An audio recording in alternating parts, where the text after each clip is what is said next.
그리고 더 놀라운 것은 한동훈 비대위원장 역시도 상인들을 패싱한 것처럼 오늘 라디오 인터뷰에서 말씀을 하셨습니다.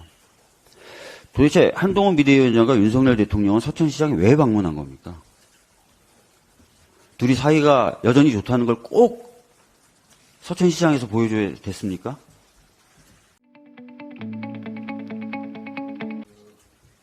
서천시장 화재 관련해서 대통령이 현장을 방문하고 한동훈 비대위원장이 현장을 방문했는데 그 과정에서 피해를 입으신 상인분들을 패싱했다라는 논란이 있습니다. 이런 논란이 있자 대통령실에서는 대통령이 150여 분 가까운 상인분들 직접 만나서 어려움을 직접 들었다 이렇게 해명을 했는데요.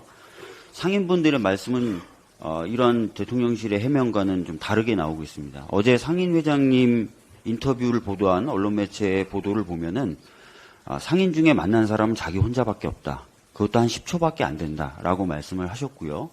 오늘 아침에 라디오 인터뷰를 한 서천시장 상인분은 2층에 대부분의 상인들이 기다리고 있어서 1층에 왔다 간 대통령을 본 상인은 많아봤자 몇 명에 불과할 것이다. 이렇게 얘기를 했습니다. 더 충격적인 것은 대통령이 방문하고 돌아가는 것을 위에서 보고 내려가서 만나려고 시도를 했는데 누군지 알 수는 없지만 막아섰다는 거예요. 대통령을 만나러 내려가는 것을 막았다는 겁니다. 그리고 더 놀라운 것은 한동훈 비대위원장 역시도 상인들을 패싱한 것처럼 오늘 라디오 인터뷰에서 말씀을 하셨습니다. 도대체 한동훈 비대위원장과 윤석열 대통령은 서천시장에 왜 방문한 겁니까? 둘이 사이가 여전히 좋다는 걸 꼭 서천시장에서 보여줘야 됐습니까? 알 수 없는 일이고요. 오히려 시장 상인분들의 분노만 자극한 것 아닌가 싶습니다.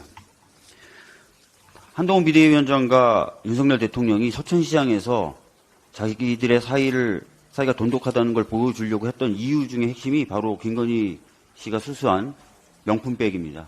명품백을 둘러싼 갈등 때문입니다. 이것에 대해서 대통령실 관계자는 이 사건의 본질은 함정 취재고 김건희 씨가 받은 건 대통령 선물이다. 이렇게 지금 얘기를 하고 있습니다. 여러분, KBS 같은 공영방송도 비밀 취재가 아니면 취재가 불가능한 것이 명백하고 그 이유를 공개적으로 설명할 수 있는 경우에는 비밀 취재를 허용하는 프로그램 제작 가이드를 가지고 있습니다. 그래서 함정 취재라고 해서 무조건 위법이다 불법이다라고 볼 수 없다는 점을 말씀을 드리겠고요. 이와 유사한 함정 수사의 경우에도 함정 수사가 불법이 되는 경우는 아예 범죄를 범하려는 의사가 없는 사람을 막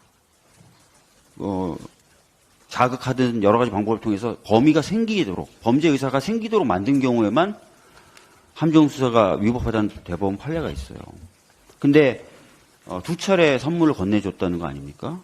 그리고 카톡으로 선물 관련돼서 메시지를 넣으니까 반응을 했다는 거 아니에요? 이건 없었던 범위를 생기도록 만든 불법한 함정 수사의 유형에도 포함되기 어려운 겁니다. 그리고 대통령 직무와 관련돼서 수령한 선물입니까, 이게? 대통령 선물이 되려면 그 조건을 갖춰야 되지 않습니까? 아니잖아요. 어떤 직무인데요, 도대체?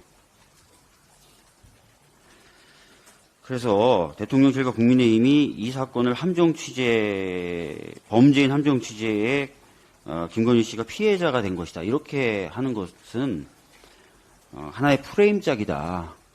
라고 생각이 들고요. 아까 신영대 의원님 말씀하신 대로 이 부분은 엄정하게 수사가 좀 돼야 됩니다. 권익위 조사든 이루어져야 됩니다. 사과 운운하고 말 것이 아니에요. 그리고 윤석열 대통령과 한동훈 비대위원장이 다시 사이 좋아졌다고 끝날 문제도 아닙니다. 그 둘이 사이가 좋든 안 좋든 이게 무슨 상관입니까? 이 부분에 대해서 명백히 밝혀져야 된다는 점을 다시 한번 강조해서 말씀드립니다.